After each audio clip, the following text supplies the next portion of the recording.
bringing humanists and scientists and social scientists together to explore not just one subject, but many subjects that involve different disciplines, different parts of the world, even opposing political and academic views. Sejong Cultural Center, a brisk, snowy morning, greets not only the conference participants, but also Korea's foremost academic community of the opening plenary session.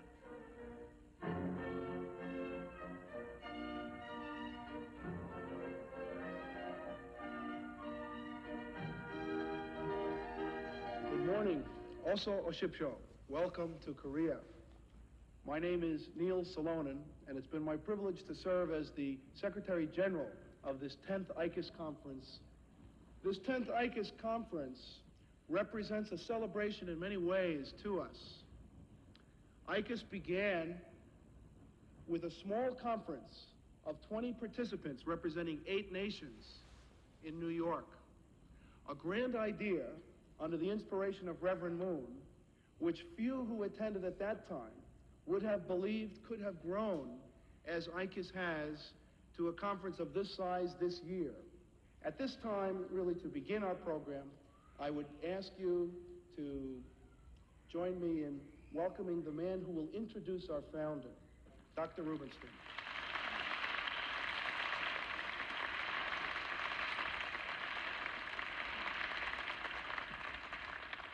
Greetings and welcome to our most honored guests from all over the world.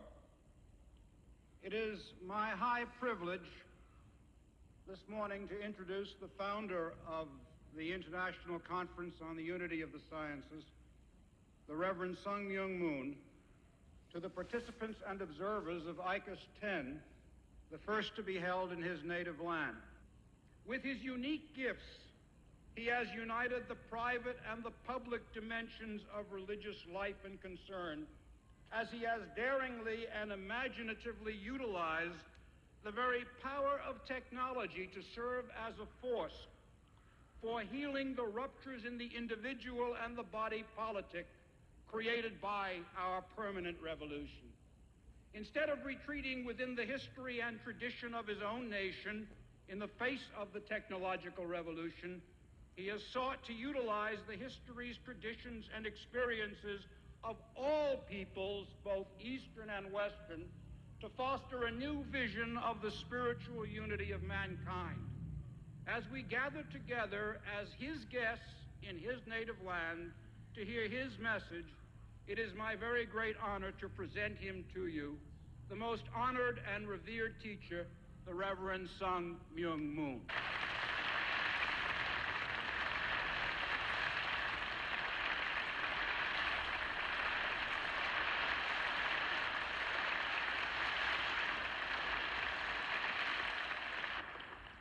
Honorable Chairman,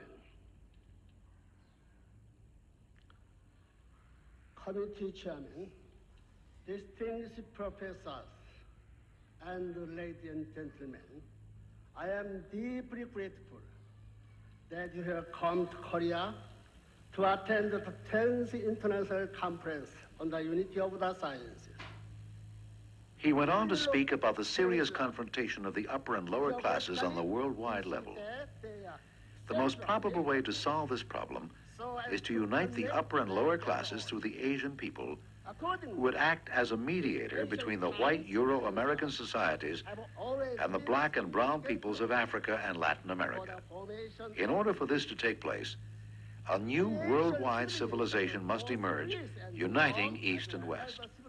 If we look at peninsulas geographically, we can see that they are centrally located so as to connect land and ocean.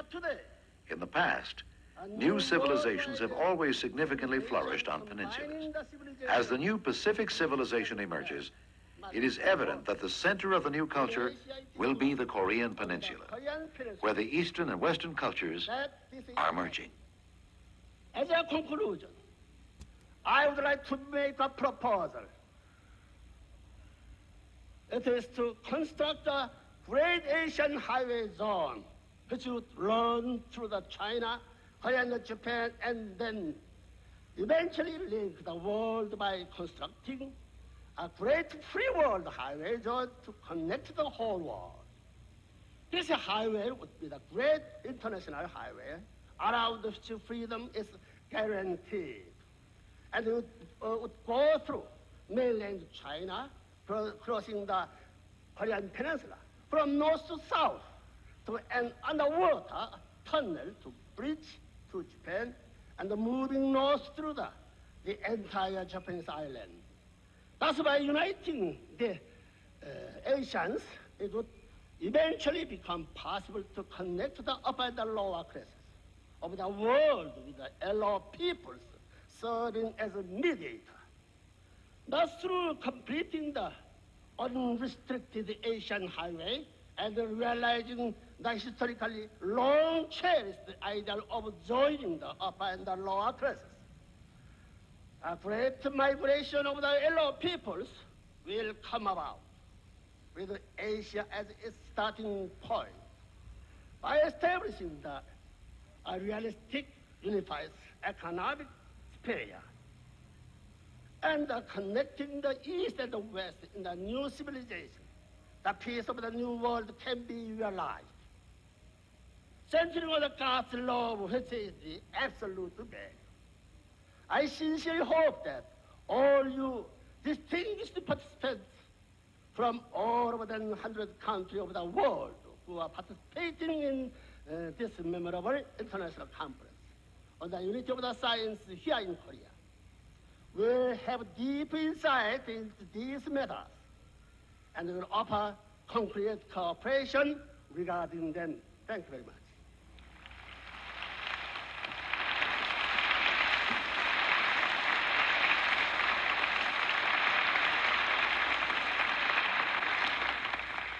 I want to welcome all of you. Dr. Morton Kaplan, and most Conference Chairman. representative ICAS conference. The 10th year is a very special year, and that is the reason it is being held in Korea, the home of the founder.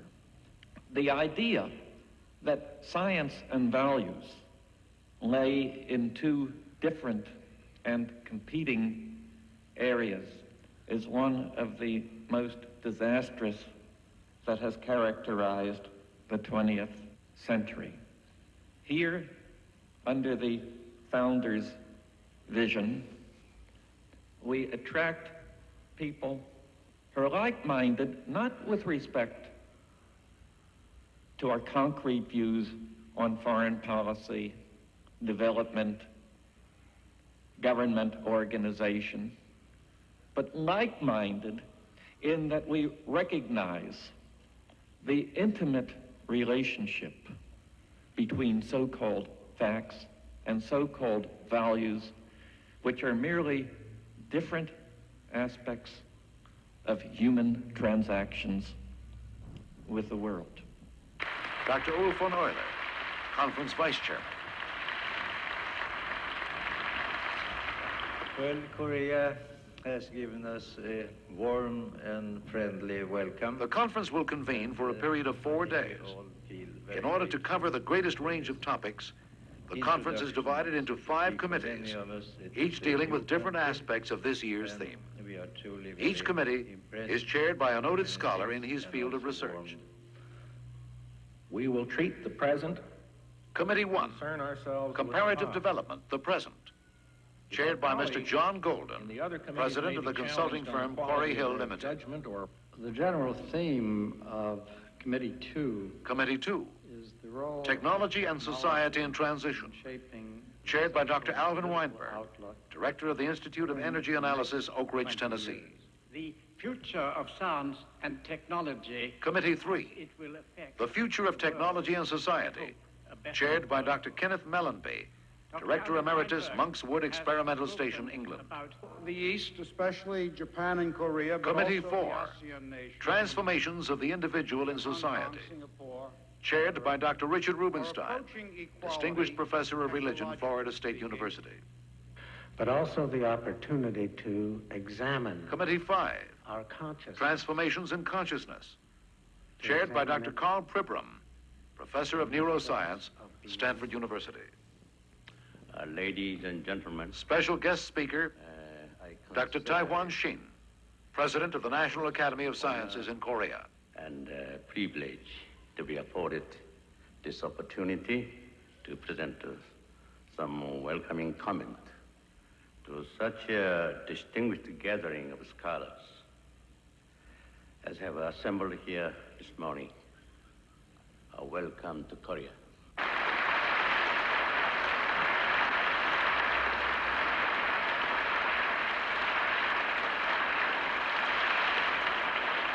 We can see the change. For the scientists, it is a rare opportunity to gain a comprehensive view of new developments in other fields of science. First, the notion of the joint stock company adopted by Japanese at the Meiji Restoration period would be an example of acquiring something. Modernization of a new nation involves the creation of new holistic culture and workable institutions based on the marriage of tradition and westernization. All the countries in Latin America and the Caribbean are classified as less developed or developing, although there are wide disparities in levels of development and standards of living among the various countries. That is, the topic of it was called the spiritual progress and social progress and economic development, or something similar to that. And this is the first time that Wall Street Journal has featured anyone of standing such as Dalai Lama. What we propose to do in this meeting is make 3 presentations on Christianity, communism, and Islam as the 3 supranational movements most worthy of consideration. For example, there was some thought that certain genetic characteristics did conduce toward crime. The presence of the XYY chromosome in a male was supposed to make him aggressive and inclined to commit crimes of violence, but it seems to have been shown now that this is not true. Ladies and gentlemen, Mrs. Moon holds a reception for the women participating in the conference. It is a special occasion because it is the first time that she has addressed the public. In the Orient, Reverend Moon and I have wanted to bring you to our homeland for a long time. They say that behind every great man, there is a woman.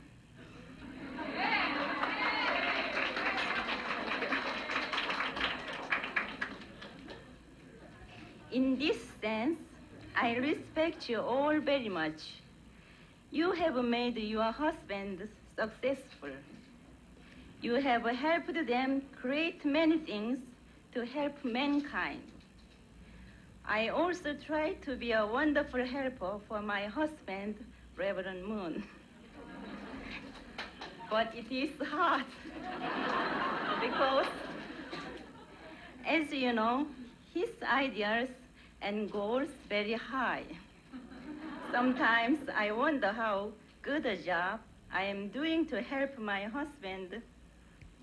I never get a report card.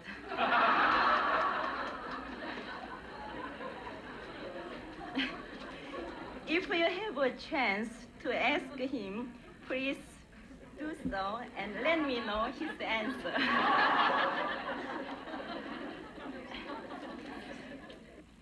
Today, the world situation is becoming dark. Many families are breaking up. My heart is so sad to see this. I think women must give love and must practice a sacrificial spirit. When God dwells in every home, the parents and children will have God's love and hope. With families as the cornerstone of society, then our nations and world will become very beautiful and filled with God's love. We will all be one family under one God. I hope your time in our country will be remembered with joy all your life. Thank you very much.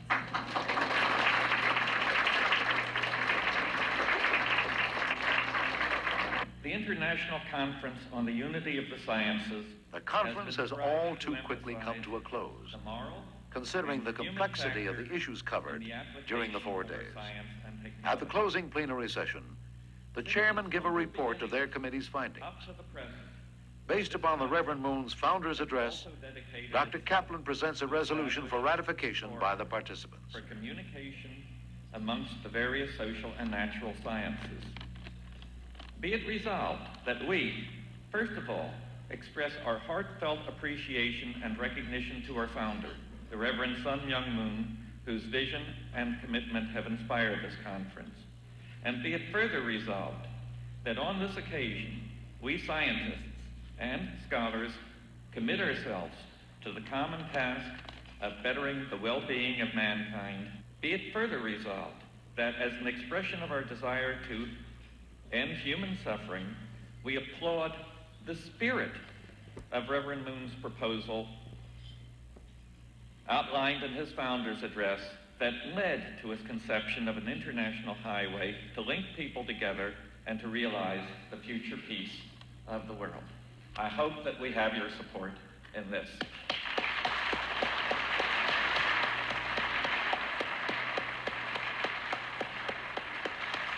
Here, there are problems of interest not only to the social scientists, but to the physical scientists, and there's a very important dialogue that takes place here at these conferences. And I think this is very important. I've attended many of the sessions. I've met some very dynamic scientists and scholars from all over the world. It's a marvelous opportunity. I don't know any other group doing this kind of job of this magnitude. And the thing that most impressed me personally at the conference from the beginning, even up to the present, was the fact that Reverend Moon has shown a kind of foresight, I think I would even say vision, in bringing together men and women from many nations. I mean, this was an international conference in every sense. It's also been an opportunity for me personally to listen and participate in discussions with physicists, chemists, biologists, anthropologists, people from other disciplines that I otherwise might not have had the opportunity. So the personal rewards to me are outstanding. And I'm very, very grateful and very appreciative to Reverend Moon for his vision and his work in making this kind of conference happen. I felt that the conference was well organized. We had some very fine subjects, and presentations were excellent. I think it was a fitting 10th anniversary for the conference itself. Well, it's probably the most important conference in the world in terms of getting so many people from such diverse backgrounds and people who are foremost in their disciplines.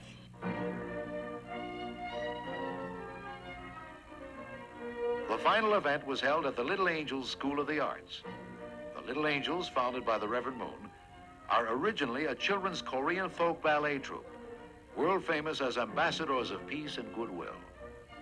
In 1974, the school was established to offer an excellent education in academic subjects with an emphasis on music, dance, and fine arts. The school includes elementary, middle, and high school grades, with a total of 3,600 students. It is the first stepping stone in a plan to build the Sun Myung Moon University in Korea.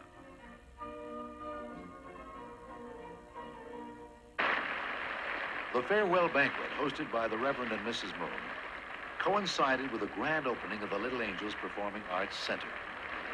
Ladies and gentlemen, good evening. My name is Lee Soo-Hwang. I am a member of the Little Angels of Korea. We welcome you and thank you very much for your coming. I like you very much. Do you like me too? Thank you. I hope you like our show tonight. Thank you.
distinguished guests, ladies and gentlemen, once again, the time has come to bid farewell.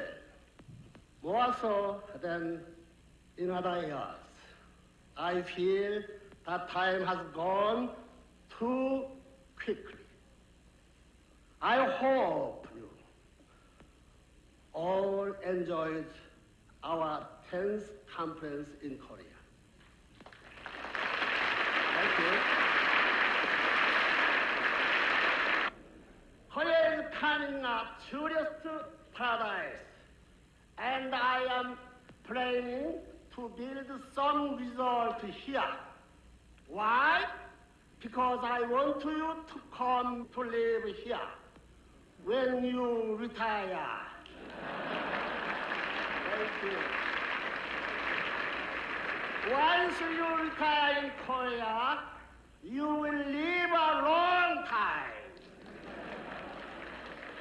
When you drink our ginseng tea and our Ilhwa living water, and see the beauty of our deep blue sky, from that day, you will stop getting old.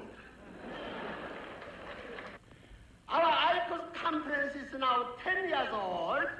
It is my firm conviction that these conferences have contributed a great deal to the well-being of mankind. I assure you that your work will go on. All of you are the champions of this task. Please accept my heartfelt congratulations. I hope you will all leave my country with a desire to come back soon. May God bless you and bless your families. I want to say farewell and see you next year in Philadelphia, USA. Thank you very much.